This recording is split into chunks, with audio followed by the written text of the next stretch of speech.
Hey, I'm Cindy Meyer, selling a coastal lifestyle with Seabolt Real Estate.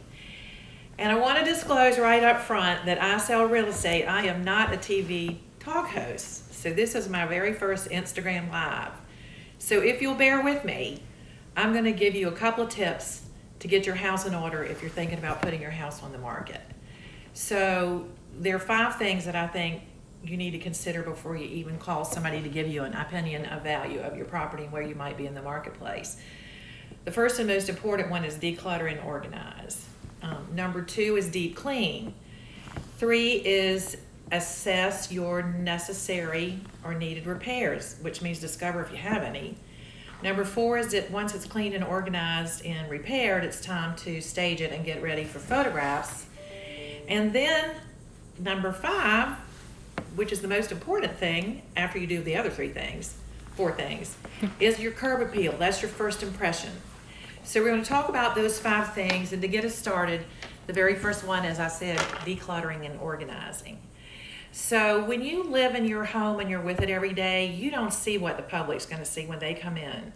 So I'm kind of thinking, like, if you watch HGTV and you hear what all those reality people are talking about, which is reality TV, not real TV, or probably you like to, if you're thinking about selling your house, you've been on Zillow and you've been Googling, look at the photographs. Look at the photographs of houses that are organized and cleaned, and then look at the houses that are a little cluttered.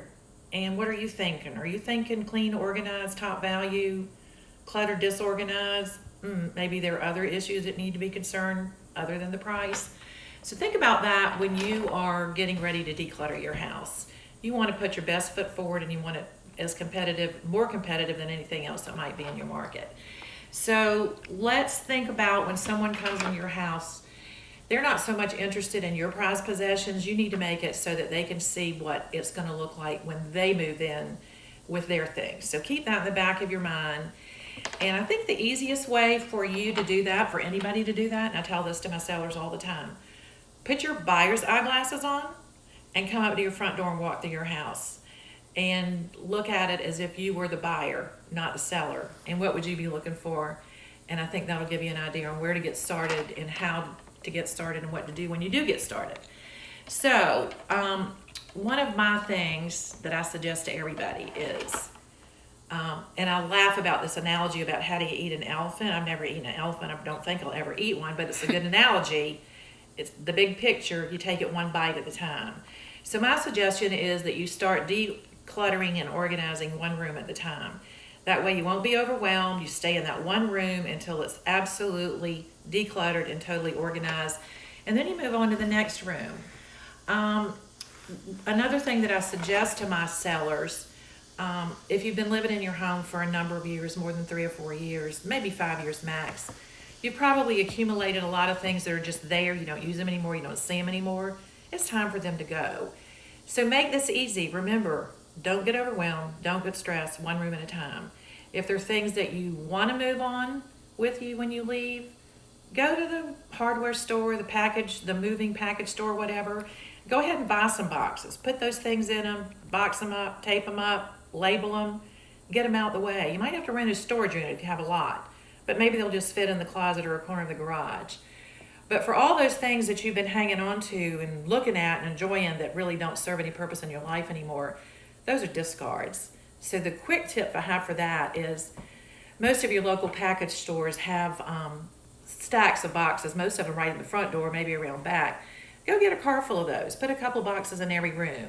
Throw all the discards and things that you don't need. When I say discard, don't maybe throw them in the trash, but if they're going to Goodwill or Salvation Army, maybe they go to consignment shop or maybe your church thrift store. Put them in those boxes and take them to your car.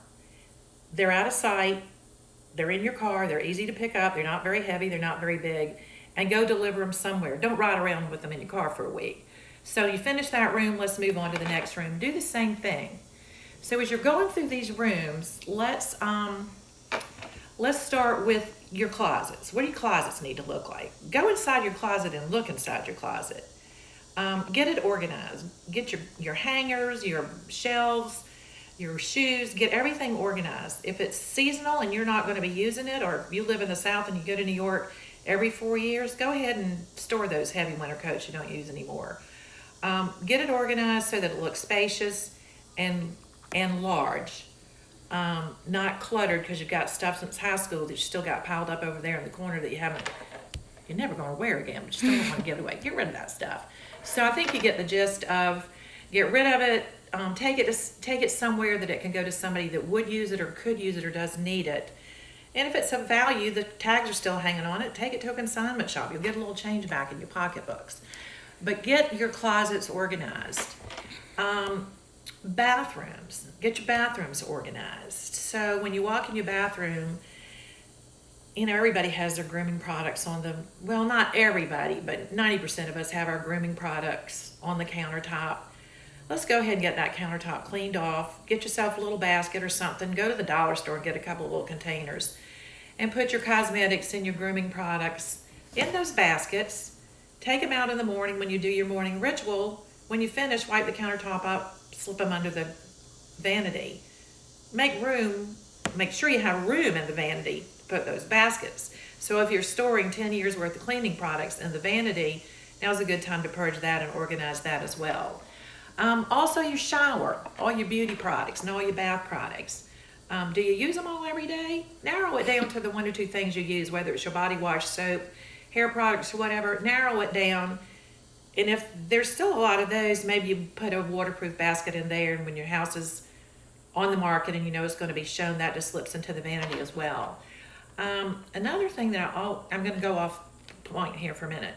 Bathrooms. If you put your house on the market and when you show your house, put the toilet seat down. That's just one of my pet peeves. So get in the habit of it now so it becomes just a natural when the first buyer comes to look at your house. The toilet seat is down by habit. You don't have to drive away from the house thinking, oh my God, did I leave the toilet seat up? Cindy Meyer's going to have a fit. I have a question for you, Cindy. Okay. So you mentioned how do you eat an elephant one bite at a time. How do you know, I guess we can say, how do you know when you bit off too much? So when you walk into a home, at least when I walk into a home, I still want it to feel homey. If I'm going to buy it, I want to step in and just, my first reaction is, wow, like this feels like home. So how do you know when you've decluttered too much, or can you declutter too much? What's that line? That's a fine line. You want it to look comfortable, but you don't want it to look too personalized. So your family photo wall or your wedding wall, your collection of grandchildren photographs, your collection of school pictures or whatever, that's a little too personal. So move those things out. If you have a collection of tchotchkes or whatever, minimize that. We want clean horizontal surfaces. And that subliminally means you're organized, you take care of your house, you take care of your things. Just don't have things piled up and cluttered everywhere. That old saying, less is best, I think is a good application here. And we'll get to this later on when I give you tips about photographs. But if you think you need to leave one more thing in there, think about it, leave the room, come back the next day. Maybe you don't need to leave that one more thing in there. But it doesn't need to be furniture store bare. I think that might answer your question. Okay, thanks, Cindy. Yeah. So back to your closets, back to your bathrooms, your linen closet. If you got your linen closet stored with years of towels and mismatched sheets and things that you've just had, because we don't tend to get rid of those things, the animal shelters are in dire need for things like that. So get your little liquor store box, put some stuff in there, drop those off. The one benefit about those little boxes is they're light weight, they're easy to dispose of immediately. You don't have to wait till somebody comes home to give you an extra pair of hands. So all these things are slowly disappearing day by day as you're going through your house. There's a rule of thumb that I don't know where I picked this up, but I've subscribed to it. One set of extra bed sheets per bed, not a half a dozen. 2 towel sets per person in the household. So that might help you clear out at least 2 or 3 of those shelves in the linen closet so that you can organize the remainder and once again make it look large and useful and easy for anybody to store their things in. In Goodwill, your church, Salvation Army, those folks are always grateful for anything. There's so many people in our community that have needs. And as I said, if there are things that are new that haven't been used, you might try a local consignment shop. You might can benefit from an impulse purchase that you had in the past. Um, okay, so we have done linen closets, we've done bathrooms, bedrooms. Organize your closet in your bedroom first, then work on your bedroom. Think about what you absolutely need in a bedroom: a bed, a lamp table, a dresser, place to store your clothes, a TV. Of course, everybody has a TV in their bedroom now. Maybe a chair. Anything else you've got in there that might have been grandmother's or mother's, and you got it in, you have it in there because it was just, you didn't want to give it away and it had a little sentimental value. Maybe you don't need it there now.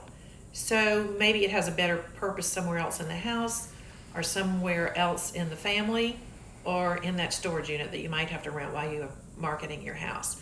But once again, not only decluttering cabinets and shelves, declutter the furniture and the furnishings and the accessories in your rooms as well. So we've knocked out that. That's normally kind of at the back end of the house. So let's move forward into the kitchen, which is where everybody lives. So my advice for decluttering the kitchen that you're going to be using every day is to assess what it is that you do use every day. I'd say in our kitchen, the coffee maker gets used every day. And I live with somebody that cooks for therapy and entertainment. So I am constantly moving things, and someone else in my house is constantly saying, where is my blah, blah, blah? But if you have your house ready to sell, you're not going to be doing that for years. You're going to only be doing it for a couple of months. So store that knife block in a pantry or maybe in the drawer. How about that collection of cookbooks that are on display because you've collected them over the years, but you might not even cook at home anymore? Go ahead and box those things up, or maybe box most of those things up. If you're lucky enough to have a pantry, check that pantry out. Number one pointer here is look for expiration dates. If it's expired, it's expired. Go ahead and put it in the trash can and get it out of there, and then organize your shelves. So once again, you have something that looks organized and spacious. Do the same thing for your counter drawers or cabinets. Just get everything organized. If you've got 6 frying pans and you only use one every couple of weeks, let's go ahead and box those other frying pans up. That asparagus cooker that you haven't used in 2 years, maybe that's a Goodwill donation. I think you get the gist of what I'm saying here. In the areas where you're going to live, whether it's your living room, your family room, your great room, your man cave, your office, follow these rules. They're not specific to the bedrooms and bathrooms and kitchens and closets. Do that throughout your house in every room. And when you finish a room, you might want to take a picture. You might want to do a 360 video. If not, take a photograph from all 4 corners of the room and see what you like and see what you don't like. You might find that you overlooked something, or something might look good in person but might not be necessary in a photographs. Remember, photographs speak 1,000 words. So now we've pretty much gotten through the interiors. Take that same plan of organizing and getting rid of things and decluttering to the attic. Yep, don't do that in the afternoon. Make that a day or maybe a weekend project, and then the garage as well. If you're moving to a townhouse with an HOA that takes care of your grounds, go ahead and get rid of, or assign who's going to get what in the way of all your lawn care tools and so on and so forth. Just remember, don't get yourself overwhelmed. Less is best. And by now you probably need to go by the liquor store and get some more boxes. So now that we've done all that, I think you have your house, garage, and attic pretty much in order. And now that it's decluttered, it's going to be much easier to clean it. So we need to do a really deep clean. Even if you have housekeepers that come once or twice a week or month or maybe monthly, I'm talking about white glove deep clean. The floors, the baseboards, the blinds, the windowsills. You want everything dust-free, lint-free, dirt-free. And if you are not inclined to do that, you don't like to do it, you're exhausted because you've been doing all these other things, skip dinner one night and bring somebody in professionally to bring either a couple of people or a team in. They can knock it out in no time and you're ready to go. So now that we've got the house totally in order, I suggest this to all my sellers. Not everyone takes the advice, but I have found it to be very beneficial once you get an offer and you've negotiated a price, and then the buyer comes back with a list of things that their home inspector has found. I think it's very worthwhile, your time and money, to hire a professional home inspector. Get him to come in and look for defects. And they will also give you some pointers or some tips, some FYIs is what I call them, something that might need to be looked at by another professional, whether it's the electrical panel, the hot water heater, the HVAC system. Spend the money to do that. It could cost you anywhere from $300 to $500, $500 maybe if you're in a house over 5,000 square feet. You'll find out what you need to do before somebody else discovers it for you. It might cost you only a couple $100s to fix. In a buyer's mind, once you're under contract, in their mind it could be a couple $1,000s. So you might spend $500 on an inspection. You might spend $1,000 on repairs. That could equate to many thousands of dollars that you don't have to negotiate if a buyer discovers this. So you get that report, and then what are you going to do? You're going to fix it. You're going to replace it. You don't want to. You can't afford to. You don't have time to do it. You disclose it.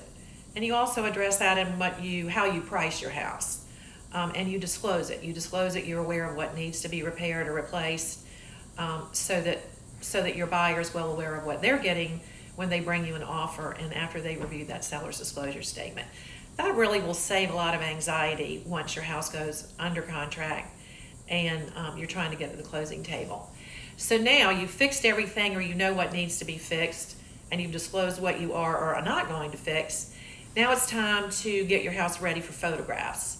So if you like decorating and you look at things on Pinterest and that's your passion or your skill set, look at those photographs you took of your rooms and tweak them a little bit more. If you're not comfortable with that and that's not your skill set and it totally intimidates you, spend the money and hire a stager. At this point, your house is clean and decluttered and repairs are made, or you know what the repairs are. So your stager doesn't have to start from scratch. So you're going to save money there. But again, like the home inspection, that's money well spent in getting your house ready to go on the market.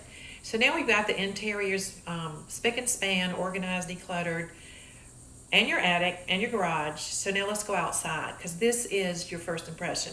This is your chance to capture that buyer and make them fall in love by the time they get out of their car and out to the front door. So go out in your driveway, go across the street and stand in your neighbor's yard and look at the front of your house. Is it appealing to you? Is the lawn groomed, sidewalk edged? Does driveway need to be power washed? How about your shrubberies growing up over your windows? Those are easy fixes. You can do that yourself. You can hire that out. Freshen up your beds with pine straw or pine bark, whatever you prefer. Stand at your front door. Is that inviting? Maybe you need to power wash it. Maybe you need to get those spider webs off with the broom. Maybe you need a coat of paint. Go to the hardware store and get a coat of paint. How about your hardware? Is it old and tarnished or pitted? Spend $35 or $100 putting a new doorknob, tongue tie here. Doorknob or door knocker. How about going down to the local landscape place and putting some live plants on either side, so colorful annuals on either side of the front door. If that's not your strong suit, buy a container and ask them to fill it up for you. This is your first shot of making them fall in love with your house. So that's last on the list, because I think you need all those other things in place so that you're now energized to take care of the outside, so that when they approach, their expectations are going to be met when they open the front door.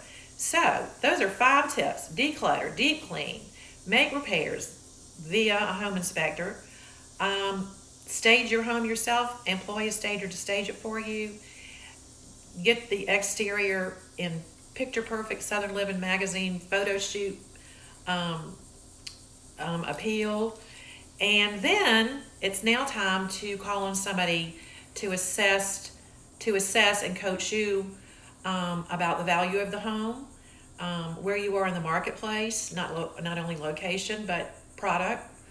And if you need my help, call on me. That's what I do. I'm a professional real estate agent. If you're not in this area, call on a professional in your area, in your neighborhood, in your community. This is one of the biggest investments that you'll make in your life, and it's important that you maximize your return of investment on your way out, whether you're downsizing or relocating or upsizing. This is a pretty big moment in your life, so call on professionals to help you take advantage of it.